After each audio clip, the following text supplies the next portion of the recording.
ሰላም ጤና ይስጥልን ተመልካቾቻችን ከአንከር ሚዲያ ዝግጅት ክፍል ያክብሮ ሰላምታችን እናቀርባለን። በተራዘመ ውጊያ ወይም በተራዘመ ትግል የአማራ ህዝብ እንግዲህ አሁን እየደረሰበት ያለው ዘርፈ ብዙ ጭቆናዎች ሆን ተብሎ በአገዛዙ የሚፈጸሙ በደሎች አሉ።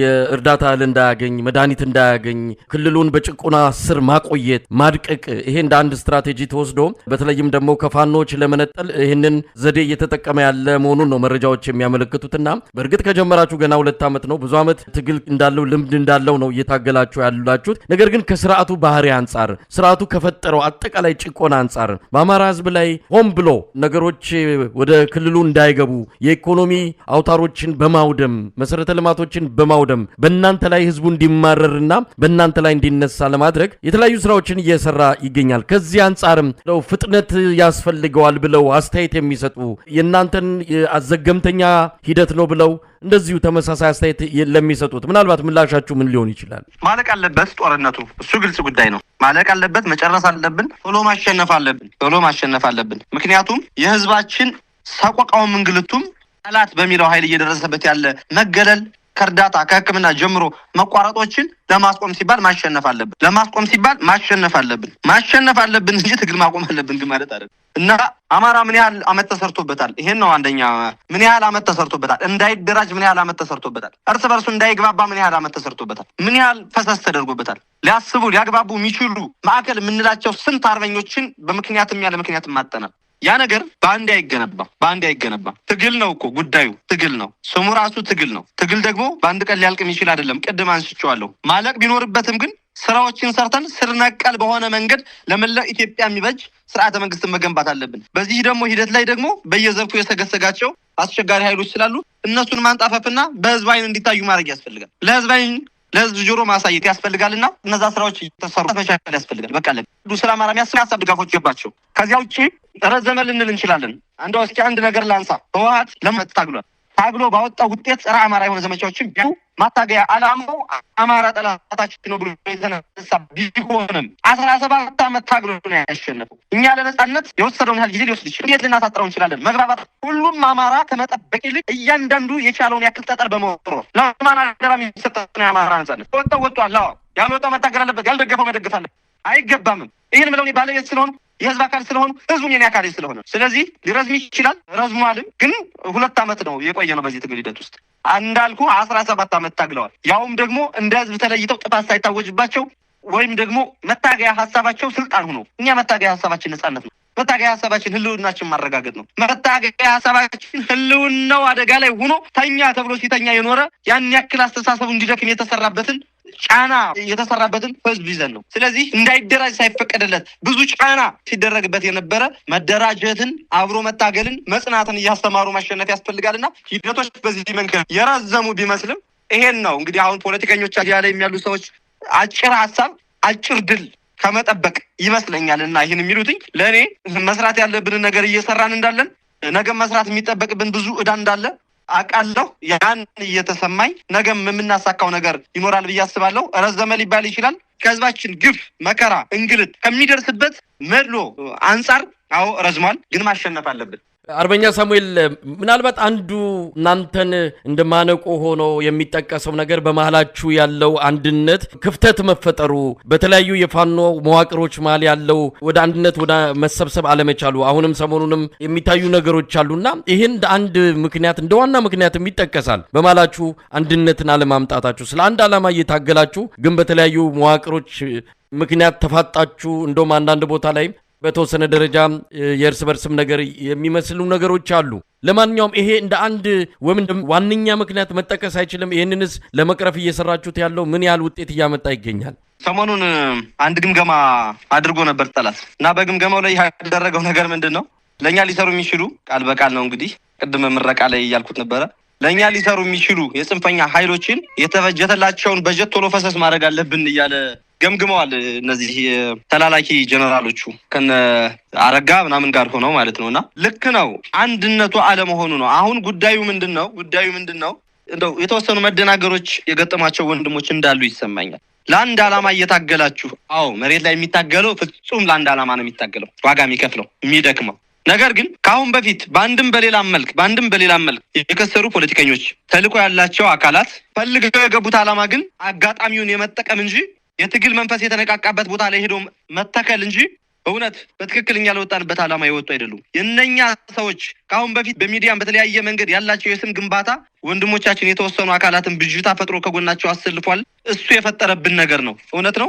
አንድነት አለመምጣቱ በአንድ አለመሰለፉ ነው። ያም ሆኖ አሁን በጎጃም፣ በወሎ፣ በሸዋ፣ በጎንደር ያሉ አደረጃጀቶች ምናልባት አንድ መዋቅር ይሰራሉ የሚል ሀሳብ አለኝ። ክፍተቱ እሱም ሰፊ ክፍተት ነው። እሱንም መስራት ይጠበቅብናል። የሚጠበቅብንም ኃላፊነት ነው። ይሄ የታወቀ እንደሆነ ያው ይታያል። የገጠሙን ችግሮች ደግሞ በመሀል እንግዲህ አጀንዳዎችን ይዘው እየመጡ በየጊዜው በተራ ራሳቸውን የሚገልጡ ስውር ኃይሎችም ትግል ውስጥ ስለተቀላቀሉ ነው። እንዳልኩ አቤቱ ሲነሳ ህዝቡ በአጠቃላይ አመጽ ሲነሳ በየቀጠናው ያለው አማራ ነኝ ያለው ሁሉ ነው የተነሳውና አንተ አትታገልም አንተ ትታገላለህ ብለህ የመከልከልም የማጥራት ምድሉ አልነበረንም። ስለዚህ ስም የነበራቸው ሰዎች ከፊት ቀደሙና ብዙውን እያደናገሩ አስቸጋሪ ሆነው ቆይተውብናልና እሱም ጭምር ነው ያ አንድነቱ እንዳይመጣ አድርጎ አስቸግሮን የቆየ። ምናልባት እንግዲህ ጊዜ ከፈቀደልን እየተሰሩ ያሉ ስራዎች አሉ፣ ይሳካልናልን ብለን እናስባለን። በቅርቡ እንግዲህ አንድ አማራዊ አደረጃጀት ተሰርቶ ይፋ ይሆናል የሚልም ሀሳብ አለኝ።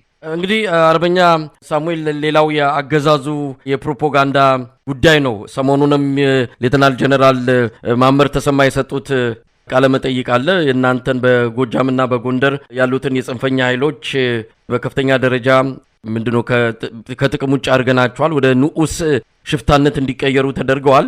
ስለዚህ መማር ማስተማሩ ማጠቃላይ የሰላሙ ሁኔታ ተመልሷል ነው። አረጋ ከበደም ይህንን በተመለከተ መግለጫ ሰጥቷል። የሰላሙ ሁኔታ ተመልሷል፣ ማጠናከር ነው የሚቀረን ነው። በምክር ቤትም ተመሳሳይ ነው የሚሰጡት መግለጫና በአጠቃላይ መንግስት ለመምሰል የፋኖን ሚና መቀነሳቸውን ፋኖ በአሁኑ ሰዓት ከሽፍታ ያነሰ ቁመና ላይ እንዳደረሱት አድርገው ክልሉን መቆጣጠራቸውን ይገልጻሉ። እንደው በነሱ አንጻር እንኳን ባይሆን የእናንተ ድምፅ መጥፋት የእናንተ እንደ በፊቱ አይነት በዛ ፍጥነት ከተሞችን እየተቆጣጠራችሁ ቦታዎችን እየተቆጣጠራችሁ ያ ወሬ ከጆሮ ላይ መጥፋቱ የነሱን መግለጫ ትክክለኛነት የሚያሳይ እንደሆነ በብዙዎች ዘንድ የተረዱት እንዳለን የተገነዘብኩት። እዚህ ላይ ምን ማለት ይቻላል? እውነት እንደሚሉት መሬት ላይ ያለው እነሱ ምላስ ላይ ካለው ጋር የሚገናኝ ነው ወይስ ምንድን ነው ትክክለኛው ነገር? እውነት ምልህ መሳይ ምናልባት 2016 ነሐሴና መስከረም ከነበረው የተለየ ነገር የለም። ምናልባት እንግዲህ የወረዳ ከተሞች ምናምን ላይ እንትን ማለት ሊሆን ይችላል። ከዚያ የዘለለ ግን ምንም የተለየ ነገር የለም። አብዛኞቹ 90% የሚሆኑት ቀጠናዎች አሁንም በፋኖ አስተዳደር ስር ነው ያሉት። ምንም የተለየ ነገር የለውም። ምናልባት ቦታው ላይ ለለለ ሊያደናግር ይችላል እንጂ ህዝቡን ሊያደናግረው አይችልም። የኛ አደረጃጀቶች፣ የኛ ቀበሌ አስተዳደሮች፣ የኛ ወረዳ ተወካዮች ናቸው እንግዲህ ቀጠናዎችን እያስተዳደሩ ያሉና ችግሩ ምንድነው? የሚዲያ ክፍተት ሊሆን ይችላል። ምናልባት ዛሬም እኔ ብዙ ስራዎች ስላሉብን ድምጻችን አጥፍተን መስራትም ጭምር ስላለብን ወደ ሚዲያ ወጡ ሀሳብን ማንሳቱን ጭራሽ አልፈለግነውም ነበረ። ምናልባት አሁን ዛሬ ይህንን ሀሳብና ጥያቄ ስታነሳልኝ አስፈላጊ ነውም ብዬ ስላሰብኩ እንጂ ስራዎች መስራት ላይ ብቻ ማተኮርና ስር ነቀል ለውጥ ማምጣት ያስፈልጋል የሚል ሀሳቦች አሉን በእኛ በኩል እና ከዚህ አንጻር ካልሆነ በተቀረ ሚዲያዎች ደግሞ ጉዳይ ተኮር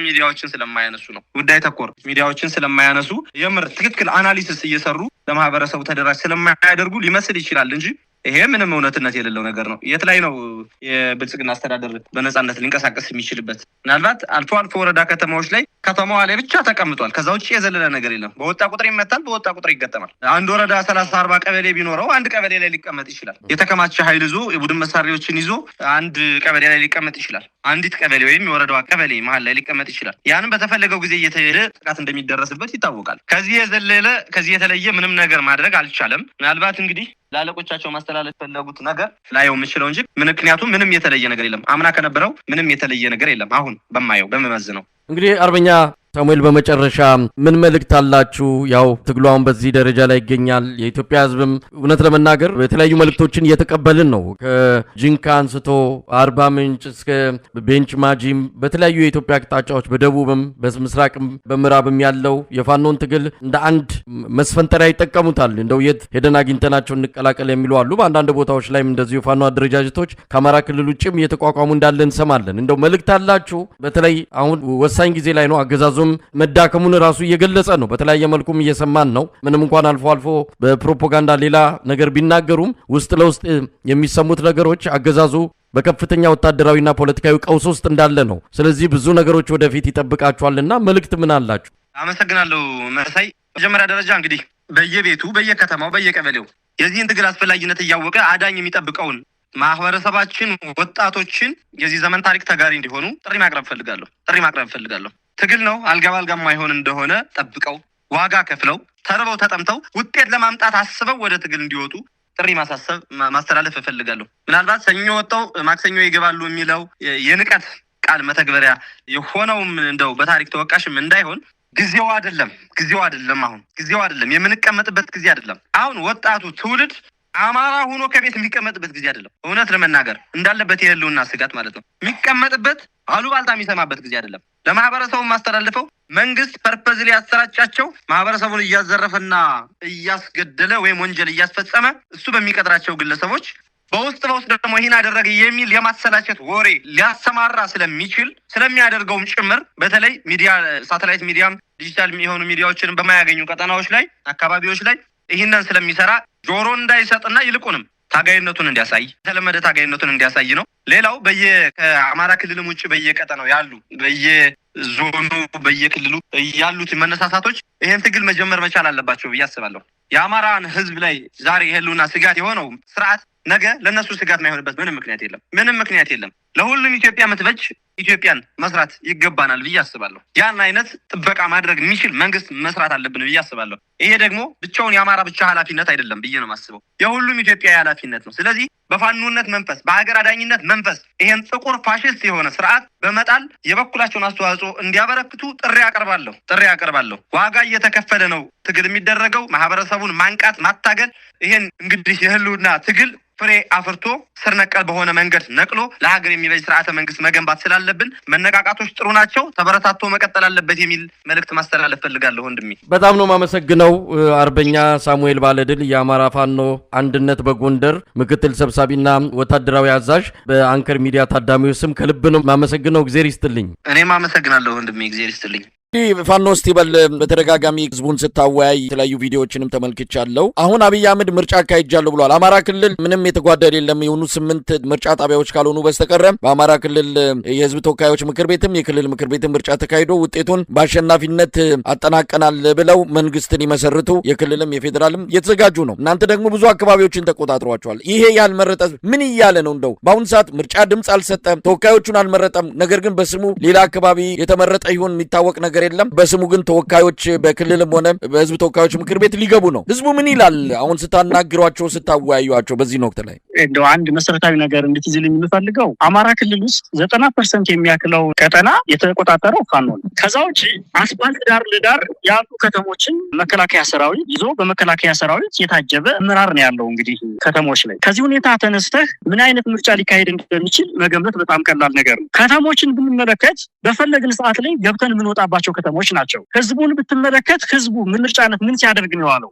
ሙሉ በሙሉ ቤት ዘግቶ ነው የዋለው። ፋኖስ ምን ሲያደርግ ነው የነበረ ብለህ ብታይ አንደኛ ህዝብ ያልመረጠው ህዝባችንን ስናወየ ይሄንን ስርዓት ሙሉ በሙሉ የሚጠላ በምርጫ ስርዓት ከዚህ በፊት በተደጋጋሚ ለመምረጥ ሞክሮ ምርጫው የተጭበረበረበት በሰላማዊ መንገድ መቀየር እንደማይቻል ህዝብ አረጋግጦ ህዝባዊ ማዕበል ተነስቶ ነው ወደዚህ ጦርነት የገባ ነው እንደምታውቀው። ስለዚህ ይሄንን የሚያው በግድ በኃይል አፈሙዝ ደቅኖ አስመርጦ እሱን ህጋዊ ለማድረግ የሄደበት ያለው ሁኔታ ማህበረሰባችን በደንብ ጥንቅቅ አድርጎ ያውቃል። ይሄንን ደግሞ በተለይ ሰኔ ላይ ባወያየነው የህዝብ ድምጽ መሰረት ሚወጋንን አንመርጥ፣ በድሮን የሚጨፈጭፈንን መንግስት አንመርጥም፣ ይሄ መንግስት ጠላት ነው፣ የአማራ ጠላት ነው ብሎ ሙሉ በሙሉ ፈርጆታል። በትክክልም ጠላታችን ነው ይሄ ስርዓት። ይሄንን መሆኑን ያረጋገጠው ፋኖ በአንድ ቀን የምርጫ ዕለት 69 ቦታዎች ላይ ውጊያ በመክፈት አንድም ምርጫ እንዳይካሄድ ነው የተደረገው ጎጃም ላይ። ስለዚህ የትኛው ህዝብ ነው የመረጠው? እኛ እንኳ አልደረስንበትም ብለን የምናምነው ቦታ እንኳ ባይኖርም እንኳ ህዝቡ ራሱ ጠላት ነው ብሎ ፈርጆ ቤቱን ዘግቶ ነው ያለው። እኔ ምሳሌ መጥቀስ እችላለሁ። የዛለት ቪዲዮዎች ማየት ይቻላል። ባህር ዳር እንመልከት፣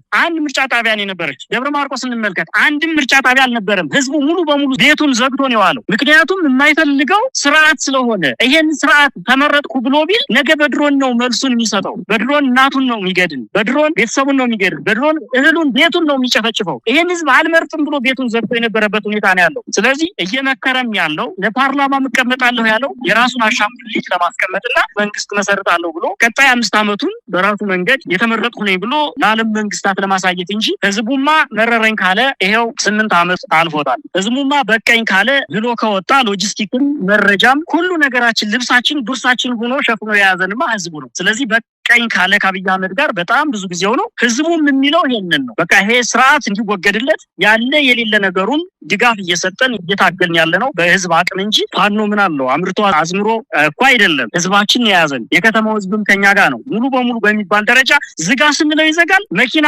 አቁም ስንለው ያቆማል፣ ሱቁን ዝጋ ስንለው ይዘጋል። የትኛውንም እንቅስቃሴ አማራ ክልል ውስጥ እያደረግን ያለ በእኛ ፍቃድ ብቻ ነው። ስለዚህ ምርጫውም ሙሉ በሙሉ በሚባል ደረጃ አልተደረገም። ማንም የመረጥ አካልም የለም። ፌክ የሆነ የማስመሰል ምርጫ ነው የነበረው። እንግዲህ ፋኖ እስቲበል ዛሬም ጎንደር አካባቢ እንደዚሁ በላይ ዘለቀ እዝ ከፍተኛ ድል እንዳገኘ የሚገልጽ መረጃ እያየው ነው። በተመሳሳይ ሰኔ 30 ብሎ አቅዶ መጣው ኃይል በዳባት በጭና በአብጥራ ጣጫዎች በኩል እንደዚሁ ጥቃት ከፍቶ ተመቶ እንደተመለሰ ነው መረጃው የሚያመለክተው። ቀደም ሲል መነሻ ላይ ወደ አነሳውት አንድ ሐሳብ ልምጣ። እንግዲህ እናንተን ማዳከም ከዛ ወደ ህወሓት ውጊያ ለመግጠም ቀጣይ ተልኮ መሰማራት የሚል ነው እንግዲህ አብይ አህመድ ያቀደው። እዚህ ላይ አንድ ነገር ይነሳል። ለፋኖ አነስተኛ ግምት እንዳለው እውቅና ላለመስጠትም ፋኖን በሚሊሻና በአድማ በታኝ ገትረን እናቆመዋለን፣ ለፋኖ እነዚህ በቂዎች ናቸው፣ መከላከያ ሰራዊቱ ግን ለሌላ ተልኮ ይሰማራል የሚል ነው። ይህንን የአማራ ክልል ምስለኔ አስተዳደር አንዳንድ ባለስልጣናትም ሲናገሩ ሰምተናል። በዚህ ደረጃ ለፋኖ እውቅና ላለመስጠትና ፋኖን አሳንሶ የማየት የአብይ አህመድ ስነ ልቦና ከምን የመነጨ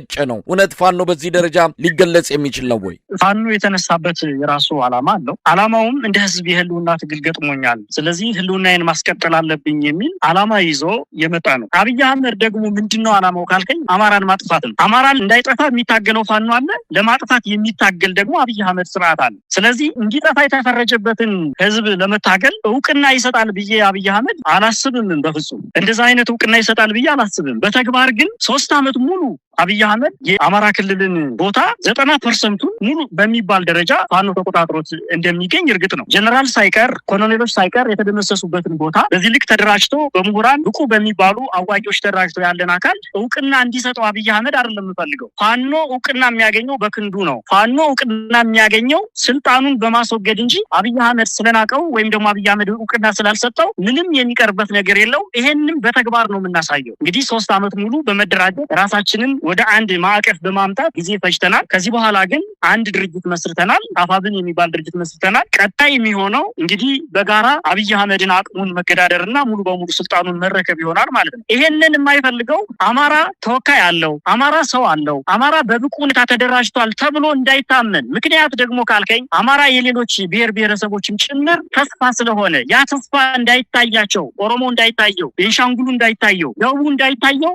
አማራ እንዳልተደራጀ ለማሳየት የሚያደርገው ፕሮፓጋንዳ እንጂ የአብይ አህመድን ሰራዊት ሙሉ በሙሉ መደምሰስ የሚችል አቅም ፈጥረን እየተደራጀን ያለበት ሁኔታ ነው ያለው። ከአብይ አህመድ ግን እውቅናም አንፈልግም፣ ሰርቲፊኬትም አንፈልግም። ከሱ የምንፈልገው በእጃችን በራሳችን ደም በላባችን የሱና ጀነራሎች አጋድመን ፍትህ ስንጠይቅ አስገድደን ፍትህን በእጃችን ስንጽፍ ነው ማየት እንፈልገው እንጂ አብይ አህመድ ፍትህ ሊሰጠን አብይ አህመድ ሀገር እንዲያስተዳድርልን በቁልምጫ እንዲጠራን አንፈልግም። ይህም በአቅማችን በፈጠርነው አቅም የምናሳየው ይሆናል በቅርብ ቀን። ከዛ እንዳልኸው ይሄ ስርዓት እስከ ሰኔ 30 ድረስ አቅዶ የመጣው የውጊያ እቅድ ከሽፏል። ከዚህ በኋላ ሌላ እቅድ ያቅድ እንደሆነ እንጂ ሌላ ሙከራ ይሞክር እንደሆነ እንጂ ምናልባትም የመጨረሻ የሚለውን አዲስ አበባ ዙሪያ 4 ኪሎ ዙሪያ ምሽግ ቆፍሮ ይጠብቀን ካልሆነ በስተቀር ከዚህ በኋላ ሌላ እቅድ አቅዶ ሊዋጋን ይችላል የሚል እምነትም የለኝም። እንግዲህ 3 ዓመት ሙሉ 30 በሚሉ ፓተርኖች ሞከረ፣ ግን አንዳችን ያሳካው ነገር የለም። የተለየ አለፋኖ ተደመሰሰ። በሱ የትኛው ብርጌድ ጠፋ፣ የትኛው አመራር ተያዘ፣ የትኛውን አመራር ማረከ፣ ከፋኖ ምን ያክል ማፍሰሪያ ያዘ፣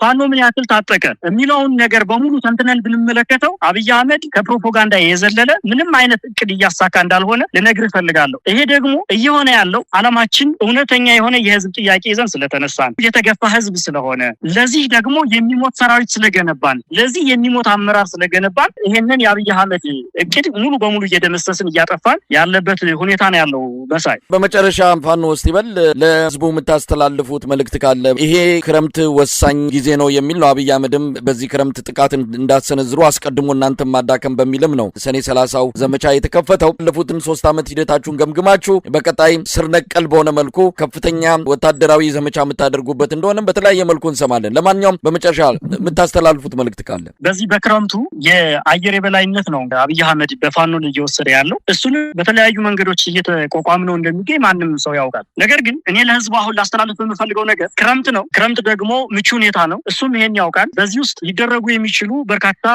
ኦፕሬሽኖች ይኖራሉ። ከዚህ ውስጥ ከጎናችን እንዲሆን። ሁለተኛ ነገር አሁንም የአብይ አህመድን ስልጣን ለማስጠበቅ ሚኒሻም ይሁን አድማ ብተና ይሁን ማንኛውም ታጣቂ አካል ወደ የትኛውም አቅጣጫ ከመዝመቱ በፊት ከአማራ ፋኖ ጋራ እንዲቀላቀልና ህዝቡንም እንዲታደግ ራሱንም እንዲታደግ ስል ጥሬን ነው ማስተላለፈው። በተለይ ይሄ ያልገባው ሚኒሻ በሆድ እየደለለ በመሬት እየደለለ ሚኒሻን እየያዘ ያለበት ሁኔታ ነው። አሁንም ዳግም ከገዛ ህዝቡ ጋራ መታረቅ ከሚችለው ህዝቡ ጋራ የባህልም የእምነትም ልዩነት ከሌለው ህዝቡ ጋራ በእርቅ መፈታት የሚችለውን ነገር ሁሉ በኃይል ለመፍታት የፖለቲካ የበላይነት በመውሰድ በመደምሰስ ወይም ደግሞ ሀሳብን በማፈን አሁንም ደግሞ እያስገደደ ሚኒሻውንና አድማ ብተናውን ለሌላ ጦርነት ለመማገድ እየተዘጋጀ ያለበት ሁኔታ አለ። ህዝባችን ለዚህ ፍጹም ተቃራኒ መሆን መቻል አለበት። ከየትኛውም ጎረቤት ህዝብ ጋር በሰላም መኖር አለበት። የአማራ ህዝብ ከየትኛውም በሰላም ወጥቶ በሰላም መግባት አለበት። ለ3000 ዘመን ተፋቅሮ የኖረ ህዝብ በአብይ አህመድ ሴራ መጠፋፋት የለበትም። ስለዚህ አሁንም አፈሙዙን አንስቶ እንደከዚህ በፊቱ ክተት አንክት ሊለው ሲነሳ አይሆንም ከህዝቤ ጋር ከጎረቤቴ ጋር አልዋጋም ብሎ ህዝባችን ከፋኖ ጋር ተቀላቅሎ ይሄንን ጠላት ለአንዴና ለመጨረሻ ጊዜ ለመደምሰስ ይቅርታ ጥሪዎች ተደርገውለታል። በተለይ ለሚኒሻው፣ ለአድማ ብተናው፣ ለፖሊሱ፣ ለካቢኔው ሳይቀር በአርበኛ ዘመነ ካሴ ጥሪ ተደርጓል። በተደጋጋሚ ይሄንን ጥሪ ተቀብሎ ከፋኖ ጋር ተቀላቅሎ ይሄንን ጠላት አማራን ሊያጠፋ የመጣን ጠላት እንዲደመስስን እና ከኛ ጎን እንዲሆን በሎጂስቲክም ከኛ ጎን በመረጃም ከኛ ጎን ከዚህ በፊት እንደሚያደርገው ሁሉ እንዲሆን ጥሬን አስተላልፋለሁ። ሚዲያዎች ከምን ጊዜውም በበለጠ ከኛ ጎን እንድትሆኑ አንድነት እንድትመሰርቱ እንፈልጋለሁ። በአንድ እንድትመጡ እንፈልጋለን። ትልቅ ሚዲያ ግዙፍ ሆናችሁ እንድትመጡ እንፈልጋለን። ዲያስፖራው አንድ ማህበር ሆኖ እንዲመጣ እንፈልጋለን። በተለይ ጀነራል አሳምነው ጽጌ እንዳለው የሚታወቅበት አንድ ትልቅ ሌጀንድ የሆነ አባባል አለ፣ አንድ ሁኑ የሚል ጀነራል አሳምነው ጽጌ። ስለዚህ በየትኛውም መስክ አንድ እንድንሆን እንፈልጋለን። ፋኖ አንድ ሆኗል። አሁን ሚዲያው አንድ እንዲሆን እንፈልጋለን። የዲያስፖራ ማህበራት አንድ እንዲሆኑ እንፈልጋለን። በኢኮኖሚ ዳብራችሁ የአማራ ህዝብ ባንክ እንዲኖረው ታንክ እንዲኖረው ሁሉ አንድነት የግድ ነውና አንድ ሆናችሁ እንድትመጡ እንፈልጋለን። መልእክት ይሄ ነው። እጅግ አመሰግናለሁ። መሳይ በጣም ነው የማመሰግነው። ፋኖ አርበኛ እስቲበላ አለሙ የአማራ ፋኖ ብሔራዊ ንቅናቄ ቴዎድሮስ እዝ ምክትል የህዝብ ግንኙነት ክፍል ኃላፊ፣ በአንከር ሚዲያ ታዳሚዎች ስም ከልብ በማመስገን እሰናበታለሁ። ጊዜ ይስጥልኝ። አመሰግናለሁ መሳይ።